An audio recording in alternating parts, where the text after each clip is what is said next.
stay tuned for remarks from General Motors Chairman and CEO Dan Akerson. Excellent. Which time? Embraced? The first time? Yeah. GM is a Midwestern company. Detroit's a Midwestern city, and people are generally very polite, very nice. But yeah, they were looking at me wondering, who the hell is this guy? Is he an alien or what is he? We don't get it. I presume that people looked at me and wondered what the hell I thought of them. I would say generally the organization was fragile. Who wouldn't be going through a bruising? What does fragile mean?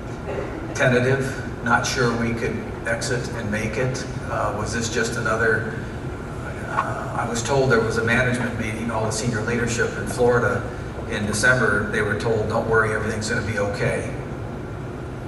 And anybody that had any financial acumen know that was not true.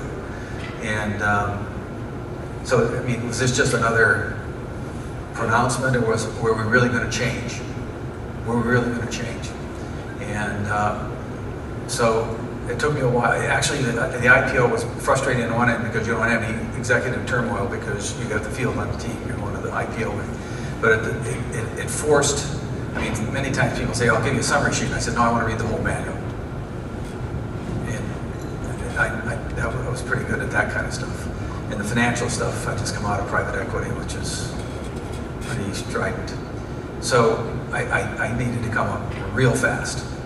And so I had the luxury of being immersed into the detail, having to discuss it at nth levels of detail with our potential investors around the globe. I mean, we were running like dash outs. I mean, we were gone, and we were in the Middle East, we were in Southeast Asia, Europe, North America. I mean, we were gone, and it was... You mean you were literally bleeding money? No, I'm talking traveling, trying to sell the IPO. We weren't, I'll be honest with you, we had to create a vision. We had to and underpin that with strategies and how we were going to execute. And just as I was kind of closing out today, I actually have the IPO Roadshow book that I kept. And it's amazing how close, we're not perfect, but we're very close to the projections and the direction that we articulated back 4 years ago. So it was tough. I asked you this at dinner, and I don't want any of you going out talking to your brokers, but 5 years from now, where do you think that stock's going to be? Assuming the vision is still intact. I think I still have inside information. I don't want to get a call from the SEC tomorrow. More than it is today. How's that? I don't want to inside. Did it help that you owned that old Chevrolet Corvette, that 68 Corvette? Which, by the way, raised a lot of money for you.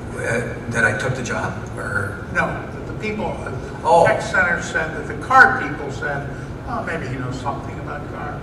You know, grudgingly. I don't know. I tried to lead by example. Instead of taking the express elevator downstairs, I'd get on the people's elevators and try to introduce myself and let people know that this wasn't some unknown, that somebody that I had a perception, I had an attitude about the, and I articulated, although a Republican, I believe that the bailout was the right thing to do, and that we had to deliver on the promise that represented to the American and Canadian taxpayers, and it was a sacred obligation to me. We had to deliver on that, and we were going to do it with integrity. You know, I noticed just you rejected the idea that perhaps that extra $10 billion kind of floating out there, government spent in exile. Somebody suggested that you might want to pay it back. Mm-hmm. Nope. I mean, there wasn't even any discussion on it. No. Well, you can't. You can't. You just can't. When the government came in, they could have issued all long-term, low-interest debt. They wanted to be an equity holder. That was structured. So when the new investors came in, break, old GM, new GM, and they have a right to expect that the new management will protect the assets that they invested in at the IPO and after. So you can't go back and revisit. You can't go back and open that door. It's closed. That being said, there is a $10 billion shortfall. They could have held on longer. They didn't. That was their choice. That's their choice. We paid back all our debt, all of our preferred, on time. The thing that I think is an interesting analog is we've invested $10 billion in plant and equipment and jobs in the United States, and that will accrue benefits to the greater good in terms of taxes, income taxes, real estate taxes, all the other stuff, and it'll create jobs, and it'll give greater security to more people, families, and communities. And that, if we had gone bankrupt, there are a lot of suppliers, and there's probably one of our other competitors that would have followed us because your supply chain would have been wiped out. No, that's the one, so you have to guess about the other one. So I think it was the right decision for a lot of reasons, but it was the onus was on us. The monkey was on our back to deliver the results. And I actually wrote down for the board at the November board meeting, this is what we had to do. And we had to be profitable. We had to get back in the S&P 100, 500, get back to investment grade. And we wanted to repay the government and exit them and hopefully pay a dividend. That happened yesterday. It'll happen.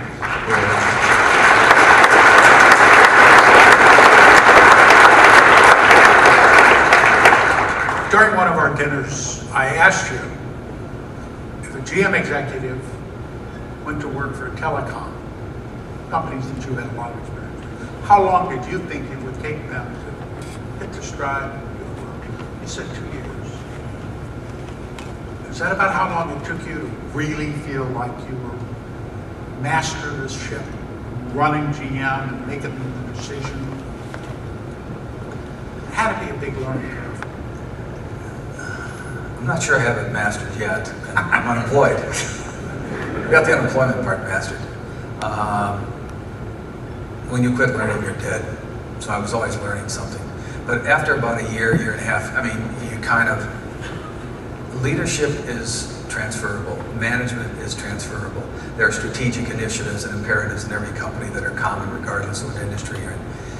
The specific, so we had to take what was good about General Motors and our culture, our heritage, and our people, and we had to push them into the right jobs, and then we had to bolt on additional expertise, bring it into the company. And so the first year, year and a half, that was my task. Articulating a vision where we wanted to go, getting the right people in the right places, and positioning the company for success. Then we started really executing. Now, how many people could you actually impact? 100, 200? I mean, you had to pick your team. You couldn't do it with 1,000 because you just don't know. No. So, what was the core? Probably 25 to 30 people. But there was so many systemic. When we went into bankruptcy, we had a $26 billion pension deficit. The largest pension in the world, $134 billion asset or liabilities. By the way, would you have any interest in running Detroit? No, that's too hard. But think about it. If we'd gone bankrupt, that would have gone on the PBGC books, Pension Benefit Guarantee Corporation. The government would have to pick it up. Our U.S. pension deficit, we haven't announced earnings, is about 1/4 of what it was. And we put stock into it. The first year, actually, Dan Akerson and I, coming off Wall Street and private equity, we thought we were playing it safe and we were dumb lucky. We earned 11% on $134 billion that year when the interest rates were down in the ones and twos. And it was because we got scared and we went into U.S. government securities thinking the world was coming unwound. And in fact, everybody flocked to quality in the U.S. economy and bid up U.S. securities, and we got lucky. And the first yearly review when I was CEO, one of the analysts says, maybe you ought to consider going into money management. So you're making better returns than you are in automotive. So there were so many dimensions to it when you talk about pension reform, IT reform, financial reform, too much complexity in the company. quality was an issue. I mean, a lot of people, brands are so important. I mean, you look at the Chevy Impala, best sedan by Consumer Reports, not by General Motors. Someone told me they could put a BMW, hats off to BMW, put a BMW badge on it that's selling for $10,000 to $20,000 more. I think that's true. It's a great car, but we let our think about how complicated it was. We couldn't even go to market without complexity.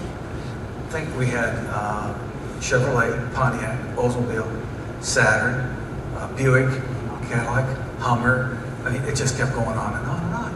And so when I first came to the company summits, you got to read Alfred P. Sloan's My Years at General Motors. Well, it was a different company in a different world. He had 50% market share coming out of World War II. We had an export company. We were making 70% of our cars in this country, and we had to keep the plants open. We made concessions that probably long-term weren't in the best interest of our shareholders, our employees, including the union, and we had to rectify all that. I mean, before I was on the payroll, I went down to Solidarity Houses and told Bob King, we're going to have to be friends. I don't know if we're going to like one another, but you need me and I need you. And we've got to, instead of, you're getting paid increases in salary, well, we're laying off people and shutting down plants because we were misaligned. We got to get on the same team. Team trumps talent. And so I basically said, and he didn't believe me. He says, well, I've heard that from CEOs before. And I says, he says, you'll increase your wages. I said, okay. I went back to Brent Center and sent out an all-employee message. There'll be no raises first year out of bankruptcy. You may have, I know some of the Automotive News guys, my first press conference I got, so I was telling